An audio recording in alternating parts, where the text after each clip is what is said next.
du mouvement de libération des femmes, du mouvement pour la liberté de l'avortement et de la contraception, du planning familial. C'est celle finalement une décision qui a été prise pour cette loi extraordinaire qui a été acceptée, oui, pour l'IVG, c'est formidable. Oui. Qu'est-ce que vous... Écoutez, je ne peux pas commenter les choses, les raisons pour lesquelles on est là, sinon je ne serais pas là. Voilà, je trouve ça formidable. Oui, on sent beaucoup d'émotion dans votre voix. Comment? Vous êtes ému? Non, là j'ai la grippe. non, si, ça m'émeut beaucoup, ça me touche beaucoup. Oui. Ouais, c'est un jour historique même pour les femmes. Ah oui, ça c'est vraiment historique. Maintenant plus de 10 ans, mais c'est une victoire aussi de toute la société, tous ces mouvements féministes. Je veux penser à toutes ces responsables associatives, à toutes ces militantes en fait, qui ont porté le droit à l'avortement d'abord pour le légaliser et ensuite pour l'inscrire en lettres d'or pour dire une chose, on ne pourra plus jamais remettre le droit à disposer de notre propre corps. Mais je le disais, c'est une étape dans la longue marche pour les droits des femmes, mais c'est loin d'être la dernière, puisque aujourd'hui encore, il y a un sixième des femmes, une femme sur 6, qui doit changer de département pour avoir accès le droit à l'avortement. Il faudra se souvenir de toutes les déclarations, y compris de ceux à droite, quand ils vont refuser les moyens suffisants, nécessaires pour mettre en œuvre le droit à l'avortement, et surtout quand ils vont refuser qu'on continue cette longue bataille pour demain rendre ce droit effectif partout en Europe, parce que je le redis, quand on a en Italie par exemple 70% des médecins qui refusent de pratiquer l'IVG alors que l'avortement est légal, quand on a au Parlement européen un Jordan Bardella qui n'a de cesse de voter contre le droit à l'avortement, des dizaines de fois nous avons voté sur le droit à l'avortement au Parlement européen, et des dizaines de fois Jordan Bardella, sans aucune hésitation, lui aussi homme soit-il, il remet en question le droit des femmes à disposer de leur propre corps. Donc il faudra aussi interroger toutes celles et tous ceux qui aujourd'hui encore en 2024 s'opposent à ce droit qui paraît acquis, qui paraît chèrement acquis d'ailleurs, et qui paraît une évidence pour des gens de ma génération. Moi je suis née, le droit à l'avortement était déjà légal, et ça ne veut pas pour autant dire qu'il était si effectif que ça.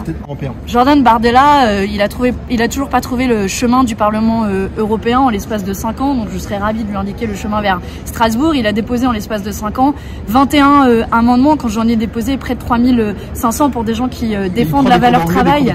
Oui, il est en député Erasmus, c'est formidable de faire sa mission Erasmus au Parlement européen, mais la vérité c'est que quand il est là, quand il vote, il est là pour remettre en cause les droits des femmes. Quand vous avez Marine Le Pen qui s'affiche ici à Paris en disant « Mais oui, vous savez, nous, on est des grands défenseurs des droits des femmes, on va inscrire le droit à l'avortement dans la Constitution », la réalité, en réalité, c'est qu'ils la remettent en cause fondamentalement au quotidien, puisqu'ils votent systématiquement contre le droit à l'avortement.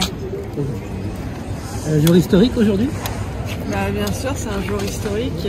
On va officiellement sceller le fait que depuis lundi dernier, il n'est plus pensable d'imaginer la République française sans le droit à l'avortement, que c'est un droit qui a acquis un niveau fondamental, au même niveau que tous les autres droits et libertés fondamentales de la République. Donc c'est une grande victoire pour les féministes, pour toutes les féministes qui avant nous se sont battues pour le droit à l'avortement.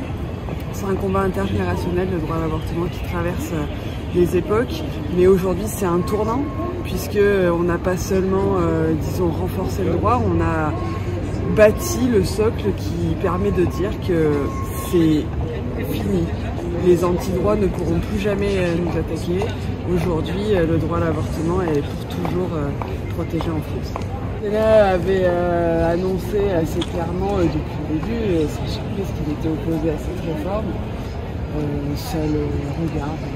Voilà. Je sais à qui on doit cette victoire. Emmanuel Macron? Non, on la doit aux féministes. Voilà. Moi, encore une fois, je l'ai beaucoup dit, et c'est parce que c'est vrai. Si on a gagné ça, c'est parce qu'il y a eu des féministes qui se sont mobilisées. Et donc ce qui est important aujourd'hui, c'est pas tellement ce que va dire le président de la République, c'est le fait de reconnaître que grâce aux féministes, on a fait une grande avancée pour les droits humains en France, et un grand message envoyé au monde. On a vu dès le lendemain que l'Espagne a emboîté le pas en annonçant vouloir aussi réformer sa constitution pour introduire le droit à l'IVG. Mes collègues en Belgique, au Portugal, en Autriche veulent prendre des initiatives similaires. C'est ça qui est important pour moi. Voilà, on s'est battu entre femmes, entre féministes, dans toute la société. Je sais à qui on doit cette victoire, et je pense que la société française le sait aussi. Écoutez, on ne va pas recommencer sur des choses, on est à peine déclaré. On est bien français là quand on pose des questions comme ça.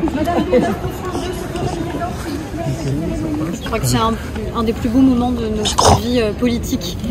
qui a lieu aujourd'hui, parce que on va enfin pouvoir inscrire cette liberté dans notre Constitution. Je crois qu'on envoie un message à toutes les femmes françaises, à toutes les femmes en Europe, à travers le monde, qui n'ont pas cette liberté, qui n'ont pas ce droit. Et je crois que c'est ça qui est absolument essentiel. Je pense à toutes celles qui se sont battues. On était juste avant au Panthéon pour rendre hommage évidemment à Simone Veil, parce que sans elle, on ne serait pas là aujourd'hui. Je pense à des anonymes qui se sont battus, des milliers, des millions d'anonymes qui se sont battus, et je pense à nos filles, tout simplement parce qu'elles n'auront plus jamais à se battre. Elles n'auront plus jamais à se poser la question de savoir si oui ou non elles ont le droit de disposer de leur corps, elles ont le droit d'avoir accès à l'IVG. La réponse est oui, clairement oui. J'ai pas envie de m'en souvenir aujourd'hui. Non, mais c'est vrai que voilà, c'est la journée internationale des droits des femmes. Parfois ça fait du bien d'avoir des journées où on a envie de célébrer des choses. Ben là, c'est une journée où on célèbre. C'est une journée où on célèbre notre liberté, c'est une journée où on célèbre nos droits, c'est une journée où on consolide les droits qui sont ceux des femmes. Alors célébrons, le reste, rassurez-vous, il y a tous les autres jours de l'année pour y penser. Quelles sont les autres étapes? C'est évidemment le combat européen qu'on souhaite mener pour que ce soit inscrit dans la charte des droits fondamentaux de l'Union européenne, parce que on a, nous, les femmes en France, qui ont l'accès, le droit d'accès à l'IVG, cette liberté fondamentale aujourd'hui, mais il y a toutes les autres. Toutes celles qui n'y ont pas accès aujourd'hui, celles qui parfois frontalières de notre pays préfèrent venir ici parce que c'est plus simple chez nous, celles qui continuent à faire des milliers de kilomètres, celles qui risquent la prison et qui risquent leur vie. 47 000 femmes chaque année dans le monde, 47 000 femmes chaque année dans le monde meurent suite à un IVG clandestin. Donc ça veut dire que malheureusement, eh bien, il y a encore des femmes dans le monde qui meurent parce qu'elles n'ont pas accès à cette liberté fondamentale. Donc c'est pour elles qu'on doit d'abord... c'est lui qui va s'exprimer, mais je crois que le combat qu'on a porté au niveau français, on a évidemment envie de le porter au niveau à la fois européen, au niveau international, parce que les droits des femmes, c'est pas uniquement pour les femmes françaises, c'est un combat universel, et c'est un message universel que la France envoie aujourd'hui au monde, et j'espère surtout que ça aura cet effet à travers le monde, de se dire, si la France l'a fait, eh bien d'autres pays peuvent et surtout doivent le faire, parce que c'est ce qu'on doit tout simplement à toutes les femmes. Bien sûr, bien sûr.